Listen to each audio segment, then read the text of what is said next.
Hello बच्चों, स्वागत है आपका अपने चैनल तैयारी जीत में। आज हम देखने वाले हैं वर्ष 2023-24 में जो आपको यहाँ पर नई पुस्तक मिली हुई है भरने के लिए कक्षा 8 की। तो हम कक्षा 8वीं की अंग्रेजी विषय का यहाँ पर हल देखने वाले हैं। पाठ आपका होने वाला है 7, जिसका नाम है वाटर वाटर एवरीवेयर। यदि आपने पिछले पाठों का हल नहीं देखा है तो वीडियो के लास्ट तक आपको बता दिया जाएगा कि इस पुस्तक के सभी पाठों का हल किस प्रकार से आपको देखना है। तो यहाँ पर देखिए लेसन 7 होने वाला है, जिसका नाम है वाटर वाटर एवरीवेयर, यानी पानी पानी सभी जगह। तो इस प्रकार से ये डायग्राम होने वाले हैं। तो आपको इसी पाठ के प्रश्नों का यहाँ पर अभ्यास कराया जाने वाला है। और आप चैनल पर पहली बार आए हैं तो चैनल को सब्सक्राइब कर लीजिए, जिससे कि आपको अर्धवार्षिक और वार्षिक और यहाँ पर सभी पुस्तकों का हल मिल सके। तो देखिए क्वेश्चन यहाँ पर लिखा हुआ है, आपके सही विकल्प चुनकर लिखने हैं। तो पहला प्रश्न दिया गया है, it is raining cats and dogs means. तो यहाँ पर it is raining cats and dog means, यानी कि इस वाक्य का मतलब क्या है। तो यहाँ पर है cats and dogs are falling from the sky, यानी कुत्तों और बिल्लियों की आकाश से बारिश हो रही है या गिर रहे हैं। Cats and dogs are enjoying the rain, तो यहाँ पर कुत्ते बिल्ली एंजॉय कर रहे हैं, बारिश का मज़ा ले रहे हैं। या इट इंडिकेट हैवी रेनफॉल, या फिर बहुत तेज़ बारिश हो रही है। या फिर cat and dogs are afraid of rainfall, यानी कुत्ते और बिल्ली यहाँ पर पानी से डर रहे हैं। तो इसका सही आंसर लगाएंगे ऑप्शन नंबर सी।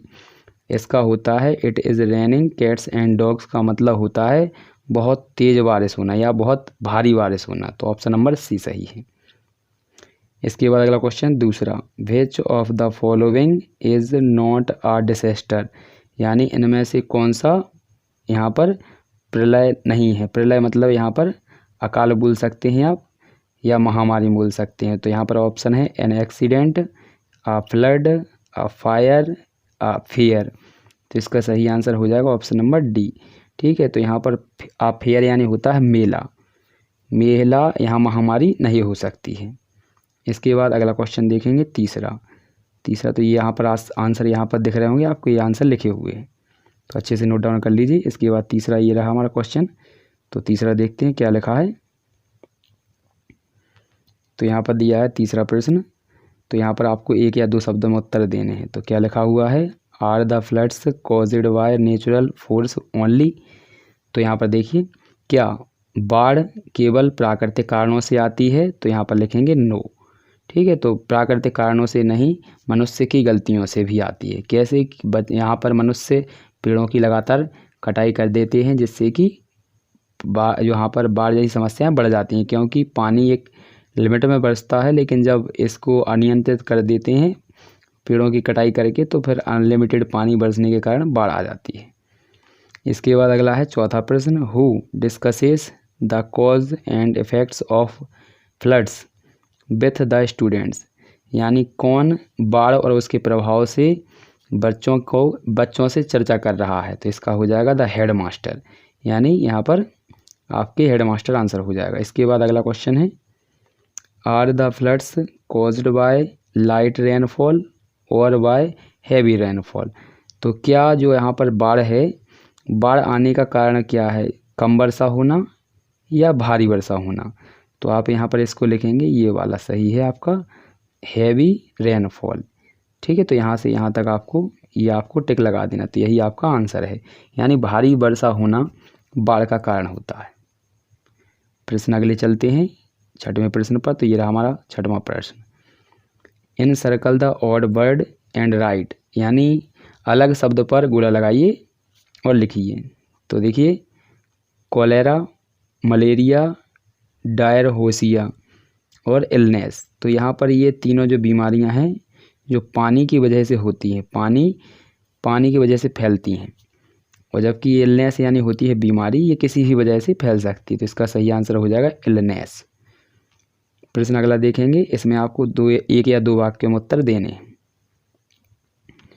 तो ये रहा, how is a disaster harmful for people, यानी एक बीमारी या महाबीमारी आपको किस प्रकार मतलब लोगों को हानि पहुंचाती है। तो there are several ill effects such as destruction of life and property, epidemic can also occur after floods. तो ये हो जाएगा। तो यहाँ पर इसके मतलब बहुत से यहाँ पर लिखेंगे there are several ill effects, मतलब इसके बहुत से दुष्परिणाम देखने के लिए मिलते हैं, जैसे कि प्रॉपर्टी यहाँ पर डिस्ट्रक्शन ऑफ लाइफ, मतलब कि कई जिंदगियों की हानि हो जाती है और प्रॉपर्टी की भी हानि होती है और बहुत सी बीमारियां यहाँ पर जन्म ले लेने लगती हैं बाढ़ के कारण। अगला प्रश्न है 8वां प्रश्न। 8वें प्रश्न में दिया गया है who also play a role in causing floods, यानी कौन बाढ़ में अपना रोल निभाता है। तो be also play a role in causing floods, तो हम बाढ़ लाने में यहाँ पर जिम्मेदार हैं, हम भी। इसके बाद 9वां प्रश्न है किस प्रकार, हमने बता ही दिया है आपको, पेड़ काटते हैं तो उससे आपका जो वातावरण है तो वो अनियंत्रित हो जाता है। 9वां प्रश्न है can children go near the river to see the water level, if no then why, क्या बच्चे नदी में झांक सकते हैं उसका वाटर लेवल चेक करने के लिए, यदि नहीं तो क्यों नहीं। तो नो नेवर डू इट, नहीं बिल्कुल नहीं, कभी नहीं। क्योंकि बिकॉज इट इज़ रिस्की, क्योंकि यह जोखिमपूर्ण हो सकता है। फॉर द चिल्ड्रन, यानी बच्चों के लिए। द वॉचमैन और the person on duty should do it, केवल वहाँ पर जो निगरानी रख रहा है या फिर जिसकी ड्यूटी है केवल वही उसे चेक करना चाहिए। अगला प्रश्न है 10वां। तो right the homophones of the following words, तो इसका आंसर हो जाएगा हियर से मिलता जुलता साउंड आपका हियर, और वीदर से तो वेदर, ये आपके मिलते जुलते साउंड बोलते हैं होमोफोन्स को। इसके बाद प्रश्न नंबर 11 पर चलते हैं। तो ये रहा हमारा प्रश्न नंबर 11 है। तो क्या दिया गया है, how do disinfect our houses after the floods, तो हमें अपने घरों की सफाई किस प्रकार करनी चाहिए बाढ़ के बाद। तो spray some pesticides like DDT, lemons, water, kerosene, phenyl ETC in and around your house, but the almost important major is to take care of drinking water. तो ये हमारा क्वेश्चन नंबर 11वें का यहाँ पर आंसर है। हमें बाढ़ के बाद जो यहाँ पर चीज़ें बन जाती हैं तो कुछ पेस्टिसाइड्स होते हैं जैसे कि DDT, लाइम वाटर और केरोसिन और फिनॉल, तो इनका छिड़काव कर देना चाहिए अपने घर के चारों ओर। और बहुत सी आपको जब जो पानी पीते हैं तो उसका मेज़र करके रखें कि उसमें कोई गलती या फिर मतलब कोई अशुद्धि तो नहीं है। प्रश्न 12 है, ये रहा हमारा क्वेश्चन नंबर 12 है। तो इसमें लिखा हुआ है suppose a watchman informs us that the situation of floods is getting worse और alarming, what should be do.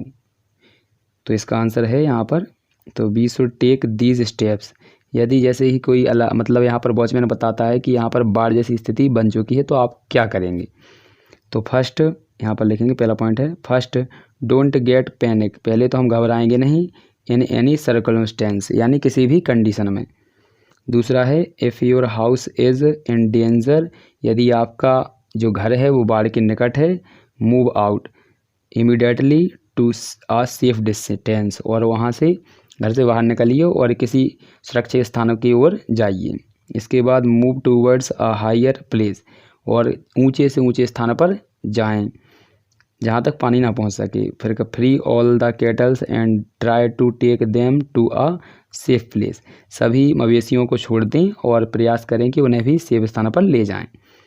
यदि आप चैनल पर पहली बार आए तो चैनल को सब्सक्राइब कर लीजिए। साथ ही साथ यदि आपको 1 से लेकर 15 तक का हल चाहिए तो यहाँ पर इस बॉक्स में आपको यहाँ पर प्लेलिस्ट दिखेगी, तो इसी प्लेलिस्ट पर आपको क्लिक करके 1 से लेकर 15 तक के पार्टों का हल देख लेना है।